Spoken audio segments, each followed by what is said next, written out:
Hey guys, welcome back to the session. आज हम बात करने वाले हैं UPSC CAPF assistant commandant 2024 exam के अंदर हमारे आर्गुमेंट राइटिंग के दृष्टिकोण से एक इम्पोर्टेंट टॉपिक के ऊपर। ये जो हमारा टॉपिक है इसका नाम होता है voting should made be compulsory, यानी कि क्या जो भारत के अंदर वोटिंग होती है उस चीज़ को कंपलसरी कर देना चाहिए या फिर हमें कंपलसरी नहीं कर देना चाहिए। अगर मैं बताऊं तो ये चीज़ इंपॉर्टेंट क्यों है, आप इस छोटी सी वीडियो को देखें। इस छोटी सी वीडियो को देखने के बाद आपको पता लग जाएगा कि ये जो चीज़ है वो इम्पोर्टेंट क्यों है। मैं हूं कविता कृष्णन। नमस्कार, मैं हूं मंदार फंडसे। क्या भारत में वोटिंग करना अनिवार्य कर देना चाहिए? इस मुद्दे पर बड़ी बहस छिड़ गई है। वजह है नीति आयोग के सीईओ अमिताभ कांत का वो ट्वीट जिसमें उन्होंने भारत में ऑस्ट्रेलिया जैसे रूल की मांग की थी। दरअसल ऑस्ट्रेलिया में वोटिंग करना कंपलसरी है और वोट न डालने पर $20 का जुर्माना लगाया जाता है और जुर्माना न भरने की सूरत में जेल भी हो सकती है। और नीति आयोग के सीईओ के मुताबिक भारत में भी ऐसा ही होना चाहिए। Duty and taxes are mandatory, so why not voting? Here, you have to vote. It would be transformative if everybody voted.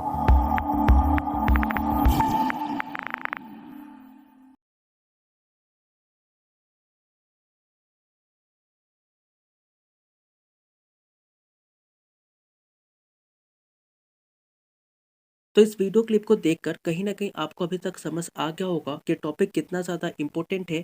इसके ऊपर कितनी सारी बातें जो हैं वो करी जा चुकी हैं।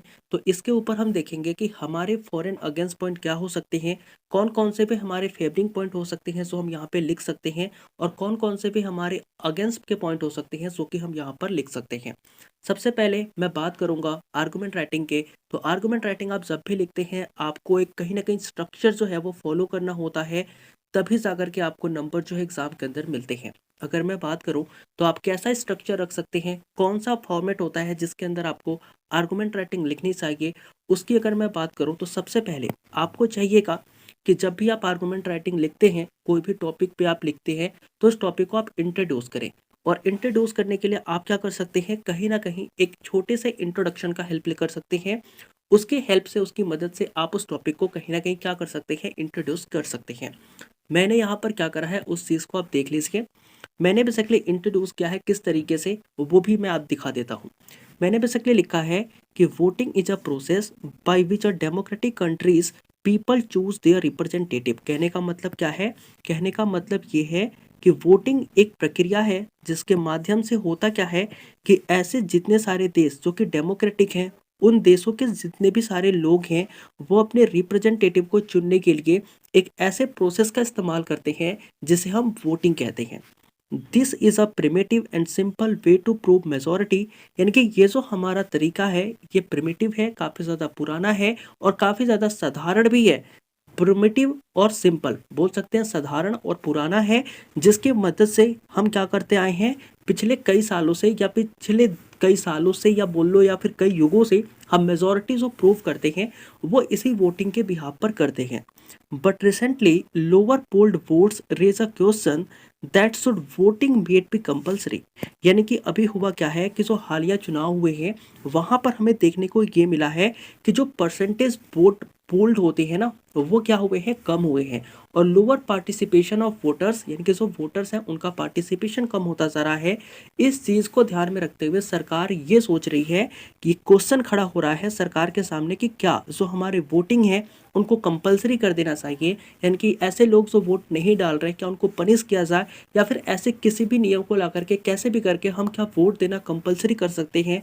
इस चीज़ के ऊपर एक क्वेश्चन जो है वो खड़ा हो जाता है। तो इसी के ऊपर हम बेसिकली आर्गुमेंट राइटिंग देखने वाले हैं। तो इस तरीके से इस फॉर्मेट के अंदर आप क्या कर सकते हैं, अपने इंट्रोडक्शन को लिख सकते हैं। मैं एक बार फिर से समराइज़ कर देता हूं कि मैंने क्या पढ़ा, ताकि आपको चीज़ें क्लियर हो जाए, तभी आप जो है वीडियो को आगे भी देखोगे और समझ पाओगे। तो यहाँ पर मैंने क्या करा है, मैंने बेसिकली ये करा है कि वोटिंग एक प्रोसेस है जिसके माध्यम से डेमोक्रेटिक यानी कि लोकतांत्रिक देश के अंदर जो लोग हैं वो अपने रिप्रेजेंटेटिव को चुनते हैं। ये काफ़ी ज़्यादा प्रिमिटिव और सिंपल वे है जिसके मदद से हम मेजोरिटी को प्रूव कर सकते हैं। लेकिन हाल फिलहाल हुआ क्या है कि जो भी हमारे वोट पोल्ड हुए हैं उनके परसेंटेज देख के सरकार के सामने सामने ये क्वेश्चन आ जाता है कि क्या हमें वोटिंग को कंपलसरी कर देना चाहिए या नहीं कर देना चाहिए। तो कहीं ना कहीं हमने काफ़ी छोटा क्रिप्स और इम्पोर्टेंट कहीं ना कहीं इंट्रोडक्शन जो है इस टॉपिक के ऊपर प्रिपेयर कर लिया है, लिख लिया है। अब आगे बढ़ते हैं, जो हमारा नेक्स्ट स्टेप होता है वो होता है इसके फेवरिंग पॉइंट को लिखना। तो अगर मैं बात करूँ फेवरिंग पॉइंट क्या क्या हो सकते हैं, तो जस्ट इमेजिन, आप खुद से भी सोचें और कहीं ना कहीं आप सोच करके भी अपने खुद के पॉइंट पे इसके अंदर लिख सकते हैं। मैंने क्या सोचा है, मेरे पॉइंट क्या होते हैं, सो मैंने यहाँ पर लिखे हैं, वो आपको मैं दिखा देता हूँ। सबसे पहले मैंने पॉइंट लिखे हैं 4 पॉइंट के अंदर, वो है डेमोक्रेटिक रिस्पॉन्सिबिलिटी। कहने का मतलब क्या है, कहने का मतलब ये है कि जो लोग हैं, हमारे देश के जो लोग हैं, उनकी एक दायित्व है, उनका एक कर्तव्य है अपने लोकतंत्र के प्रति। और लोकतंत्र के प्रति कर्तव्य क्या है कि उन्हें वोट देना चाहिए, ये इनका कर्तव्य है। तो कहीं ना कहीं अगर हम ऐसा कोई भी रूल लेकर के आते हैं, नियम लेकर के आते हैं, तो ये बेसिकली क्या करेगा, कहीं ना कहीं डेमोक्रेटिक रिस्पॉन्सिबिलिटी जो है ना, उस चीज़ को फुलफिल करेगा, उस चीज़ को कहीं ना कहीं ये इनहेंस करेगा, बढ़ावा देगा। तो इसके वजह से हम कह सकते हैं कि हम क्या करेंगे, इस कानून को लेकर के आ सकते हैं। इसके अंदर देखो क्या बोला गया है, वो चीज़ें हम आपको बता देते हैं। Compulsory voting ensures every citizens fulfil their democratic duty. कहने का मतलब क्या है, अगर हम कंपल्सरी वोटिंग लेकर के आते हैं तो ये क्या करेगा, इंश्योर करेगा कि प्रत्येक सिटीजन जो कि भारत में रह रहा है, भारत का जो नागरिक है, उसके जो डेमोक्रेटिक ड्यूटी है, यानी कि उसका जो लोकतांत्रिक कर्तव्य है, उस कर्तव्य का वो निर्वहन कर पाए। तो कहीं ना कहीं उसके कर्तव्य, क्योंकि हम बोलते हैं ना कि हम भारत के नागरिक हैं, तो एक नागरिक होने के नाते हमारा ये कर्तव्य है, हमारी जिम्मेदारी है कि हम वोट करें।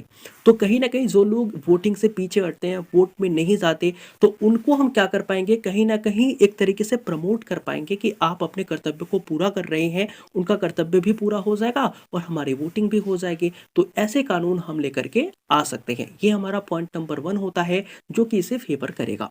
अगर मैं बात करूं फेवरिंग पॉइंट नंबर 2 की, तो हमारा दूसरा पॉइंट क्या हो सकता है, दूसरा पॉइंट ये हो सकता है कि रिप्रेजेंटेशन एक्यूरेसी, यानी कि हम जिस लोगों को रिप्रेजेंट कर रहे हैं, यानी कि जो लोग चुनाव जीत रहे हैं, उनकी एक्यूरेसी तो हो, ऐसा तो ना हो कि इन एक्यूरेट प्रोपोर्शन में हमने वोट करा और उसमें से ही कोई इंसान जीत गया। फॉर एग्जांपल, जैसे मान लो एक कोई कॉन्स्टिट्यूएंसी है जिसके अंदर टोटल 100 लोग हैं।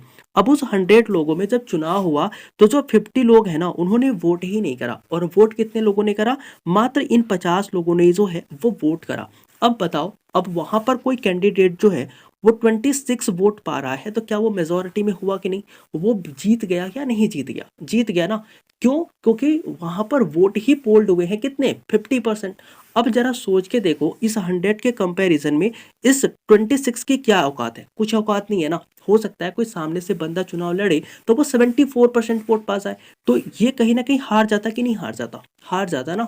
तो कहीं ना कहीं कहने का मतलब ये है कि जब तक वोट ही पोल नहीं होंगे, तब तक इन एक्यूरेसी की वजह से होगा क्या कि गलत सलत कैंडिडेट जो है वो चुनाव जीतते रहेंगे। तो कहीं ना कहीं ये भी हमारा एक रीजन बनता है, एक पॉइंट लिखता है, जो कि हम 4 पॉइंट के अंदर लिख सकते हैं कि अगर ज़्यादा से ज़्यादा लोग पार्टिसिपेट करेंगे तो उसका जो परिणाम आएगा वो एक्यूरेट होगा और हम सही इंसान को as a representative, as a democratic representative क्या कर सकते हैं, चुन सकते हैं। तो रिप्रेजेंटेशन के अंदर एक्यूरेसी आए, इसके लिए हम क्या कर सकते हैं, इस लॉ को लेकर के आ सकते हैं।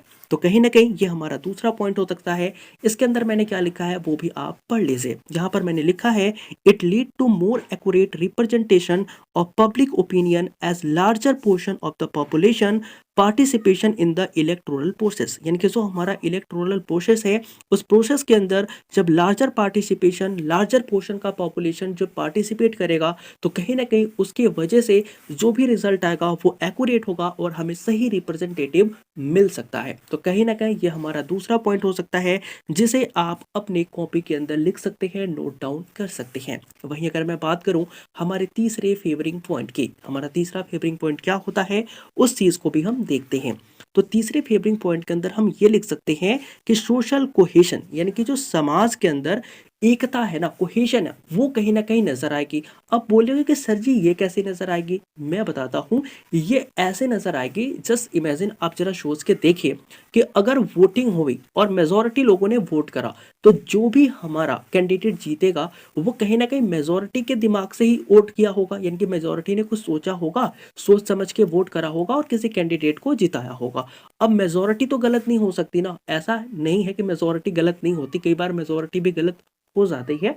बट हाँ, एक सेटिस्फेक्शन तो रहता है कि चलो भाई मेजोरिटी लोगों ने वोट दिया तो अच्छा कैंडिडेट ही जीता होगा, यानी कि कहीं ना कहीं समाज के अंदर उस रिप्रेजेंटेटिव को लेकर ना भरोसा होता है लोगों पे। तो इसके वजह से समाज ना उसके डिसीजन पे या फिर आपस में मतभेद में नहीं आती, वो स्टिक रहती है किसी एक पर्सन के साथ और उस पर भरोसा करती है, और इससे समाज में एकता अखंडता बनी रहती है। फॉर एग्जाम्पल आप जैसे देखो कि ये जो हमारा सोशल कोहेशन है ना, इसके अंदर हम क्या लिख सकते हैं कि सोशल कोहेशन इससे होगा क्या कि encourages inclusivity and social cohesion by ensuring all voices including marginalised group are heard in the political decision making process. कहने का मतलब ये है कि जब ज्यादा से ज्यादा लोग पार्टिसिपेट करेंगे तो जो कोई भी कैंडिडेट खड़ा होगा, चुनाव लड़ेगा, वो एक छोटी से छोटी बात को भी ना लोगों की सुनेगा। जैसे जो मार्जिनाइज्ड क्लास है, जो नीची जातियां हैं, जो दबे पिछड़े लोग हैं, उनकी भी बात कहीं ना कहीं वो कैंडिडेट सुनेगा। क्यों सुनेगा? क्योंकि उसे पता है कि ये भी लोग वोट देंगे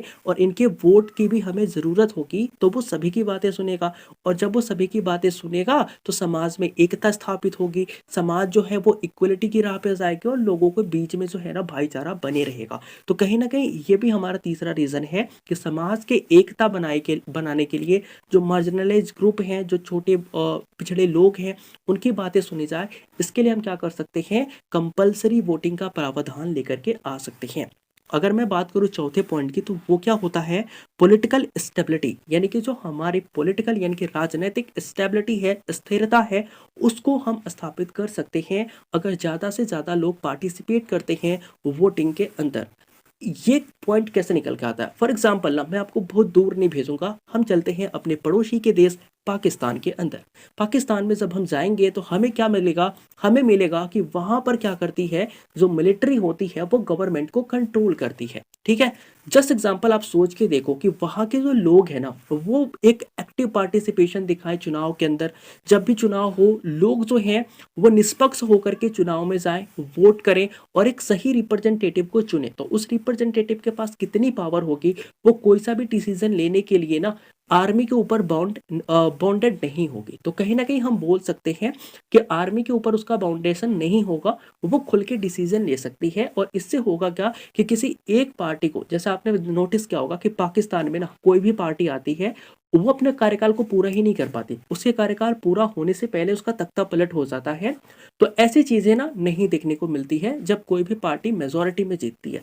फिर से मैं वापस लेके आना चाहूंगा इंडिया की तरफ। आपको याद होगा हमारे अटल बिहारी वाजपेयी जी का एक टेन्योर था, जिस समय पर वो प्रधानमंत्री बने थे। उस समय हुआ क्या था कि जो हमारी सरकार थी ना, वो मेजोरिटी में नहीं थी और इनके खिलाफ अविश्वास प्रस्ताव जो है वो पास हो गया था, और इसके वजह से इनकी सरकार जो है वो वापस से गिर गई थी, हट गई थी। तो कहीं ना कहीं ऐसी स्टेबिलिटी बनाने के लिए, पॉलिटिकल स्टेबिलिटी हो, इसके लिए लोगों का एक्टिव पार्टिसिपेशन, यानी कि ज़्यादा से ज़्यादा लोग जो हों वो बने इलेक्शन का, इलेक्शन में जाके वोट दें, ये ज़रूरी है, ताकि क्या हो, ज़्यादा अच्छे से अच्छा हमारा रिजल्ट हो सके और कोई ना कोई अच्छी पार्टी जो है वो मेजोरिटी में आ पाए। तो इसके लिए हम बोल सकते हैं कि हम वोटिंग को कंपलसरी कर सकते हैं। ये हमारा चौथा पॉइंट होता है। इसके अंदर हम क्या लिख सकते हैं कि higher voter turnout can contribute to political stability by reducing the influence of extremist और fairness group and ensuring a broader consequences in decision making. कहने का मतलब वही है, कहीं ना कहीं क्रिस्टल क्लियर अभी आपको चीज़ें हो रही होंगी कि ज़्यादा से ज़्यादा लोग जब पार्टिसिपेट करेंगे तो उसका परिणाम भी अच्छा होगा, सही गवर्नमेंट चुन के आएगी और वो ज़्यादा अच्छे से पॉलिटिकल स्टेबिलिटी के साथ अपने क्षेत्र में काम कर पाएगी।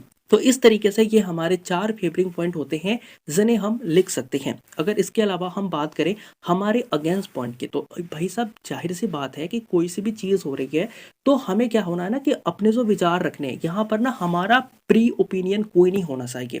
हम क्या यहाँ पर लिखने वाले हैं, आर्गुमेंट राइटिंग लिखने वाले हैं, तो इसके अंदर हम ना बैलेंस्ड वे में चीज़ों को लेके चलेंगे। जैसे कि मान लो हमने अगर 4 फेवरिंग पॉइंट लिखे हैं तो इसके अगेंस्ट में भी हमें 4 पॉइंट लिखने होंगे। ऐसा नहीं है कि एग्जामिनर को देख के ये लगे ना कि ये तो इसके फेवर में ही है, ये तो चाहता ही है कि ये चीज़ हो जाए, ठीक है, ऐसा नहीं होना। और ऐसा भी नहीं होना कि एग्जामिनर को ये लगे कि हम तो इसके अगेंस्ट में ही है कि ये हो ही ना, ठीक है। तो जितना हमने फेवर के पॉइंट लिखे हैं उतने ही हमें अगेंस्ट के पॉइंट लिखने होते हैं और सेम टाइप के लिखने होते हैं ताकि वो एक दूसरे को बैलेंस आउट कर पाए, ठीक है।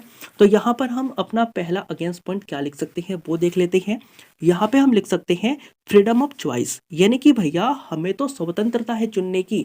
अब बोलोगे ये कहाँ पे मिल गई तुमको, ये हमें मिलती है कॉन्स्टिट्यूशन के आर्टिकल नंबर 19 के अंदर। अब जो हमारा कॉन्स्टिट्यूशन का आर्टिकल नंबर 19 है, यहाँ पर आप मेंशन भी कर सकते हैं, मैंने नहीं किया बट यू कैन डू। तो यहाँ पर हम क्या लिख सकते हैं कि अकॉर्डिंग टू आवर कॉन्स्टिट्यूशन, हमारा कॉन्स्टिट्यूशन का आर्टिकल नंबर 19 ये कहता है कि हमारे पास है फ्रीडम ऑफ चॉइस, और भैया हम चुनने के लिए स्वतंत्र हैं कि हमें वोट देना है कि नहीं देना है।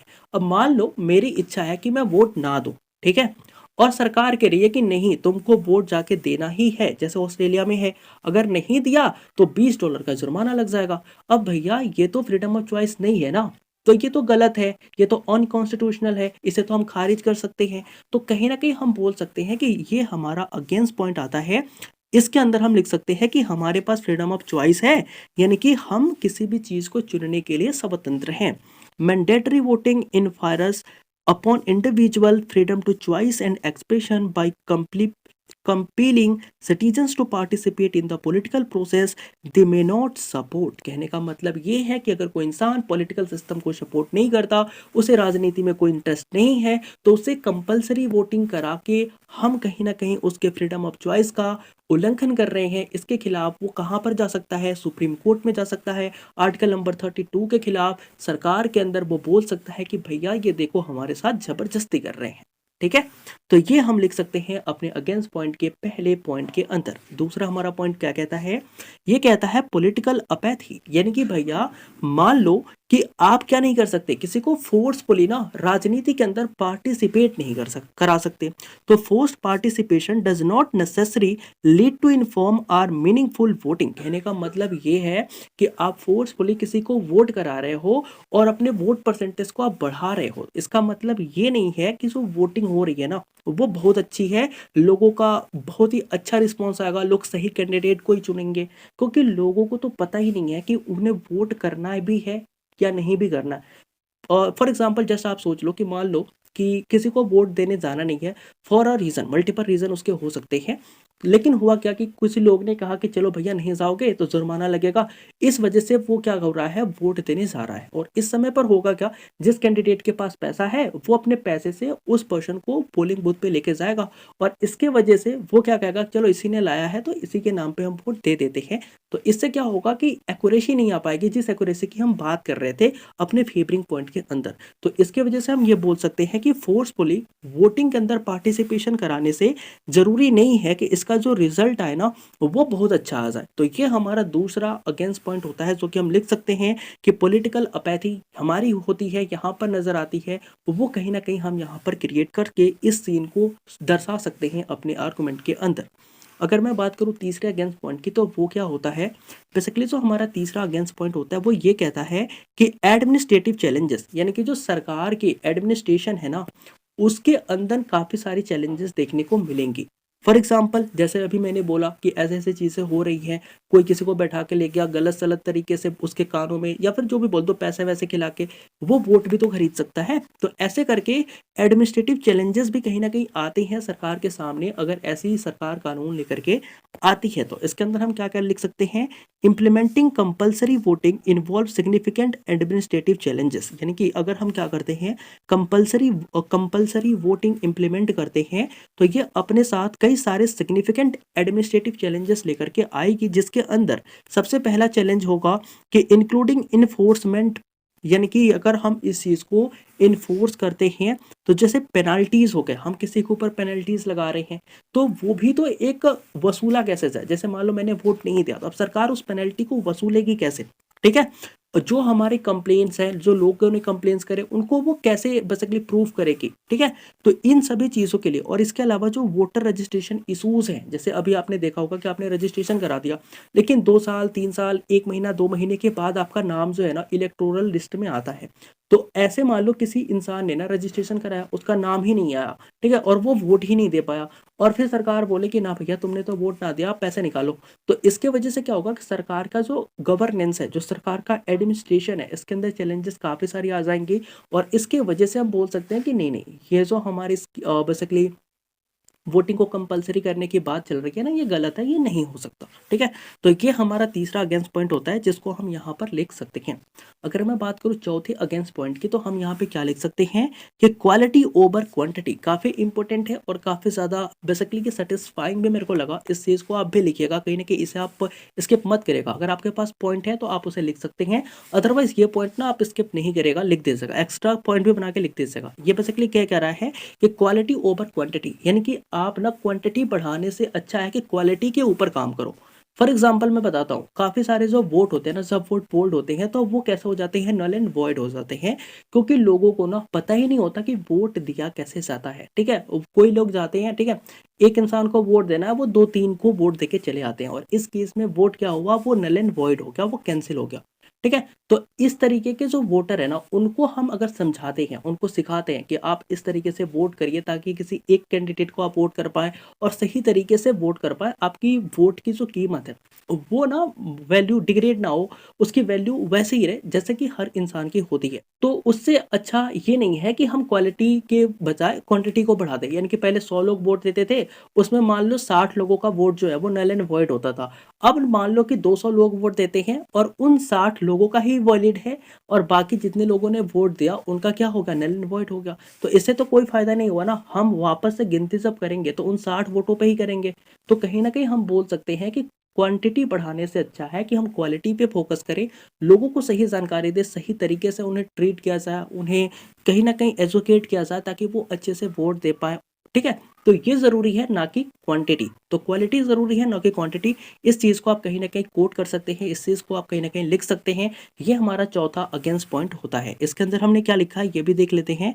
Emphasizing the quality of voters over the quantity of voters may be more beneficial for a healthy democracy, focusing on informed and motivated participants rather than simply increasing turnout। कहने का मतलब ये है कि हमें मोटिवेटेड और ऐसे पर्सनालिटी की खोज होनी चाहिए जिसको इंटरेस्ट हो इन चीज़ों में, ना कि किसी को भी ला रहे हो, वोट करा रहे हो। उससे अच्छा है कि हम क्वालिटी पे फोकस करें rather than क्वांटिटी। तो ये चीज़ें हम क्या कर सकते हैं, कहीं ना कहीं इसके अगेंस्ट पॉइंट के अंदर लिख सकते हैं।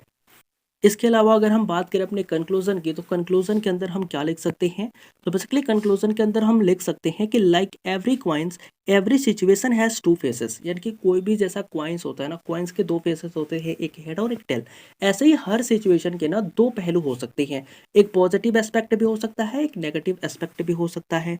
If we are taking any decision, लेकिन अगर हम कोई भी डिसीजन ले रहे हैं, हमारा कोई भी डिसीजन आना है, तो हमें क्या करना चाहिए, कहीं ना कहीं हमें मेक श्योर करना चाहिए कि हमारे जो डिसीजन है ना, वो बुरे तरीके से किसी को प्रभावित ना करे, यानी कि उसका जो रिजल्ट हो वो एडवर्सली किसी को इफेक्ट ना करे। तो इस चीज़ का हमें ध्यान रखना चाहिए जब भी हम कोई भी ऐसा डिसीजन लेकर के आते हैं जो कि कॉमन पीपल के लिए रिलेटेड हो या उनसे संबंधित हो। तो इस तरीके से आप कंक्लूजन दे सकते हैं। कंक्लूजन के अंदर मैंने लिखा है कि like every coins every situation has two faces, if we are taking any decision then we can make sure our decision would not affect adversely to the common people. ये आप क्या कर सकते हैं, कहीं ना कहीं कंक्लूजन के अंदर लिख सकते हैं। आई होप ये पूरा जो आर्गूमेंट है ना आपको समझ में आया होगा। इसके आपने फेवरिंग पॉइंट देखे, इसके आपने अगेंस्ट पॉइंट देखे, इसके आपने इंट्रोडक्शन देखा, इसका आपने कंक्लूजन देखा। आई होप ये सारी चीज़ें ना आपको क्लियर रही हो। कोई भी डाउट, कोई भी सजेशंस अगर आपके होते हैं तो यू कैन कमेंट, आप कमेंट कर सकती हैं, मैं वहाँ से रिप्लाई कर दूंगा। और इस लेक्चर की जो PDF है ना वो भी आप डाउनलोड कर पाएंगे काफ़ी जल्दी, मैं बता दूंगा ये कहाँ पर मिलेंगे। तब तक के लिए मिलते हैं किसी नए वीडियो में किसी नए टॉपिक के साथ। जय हिंद।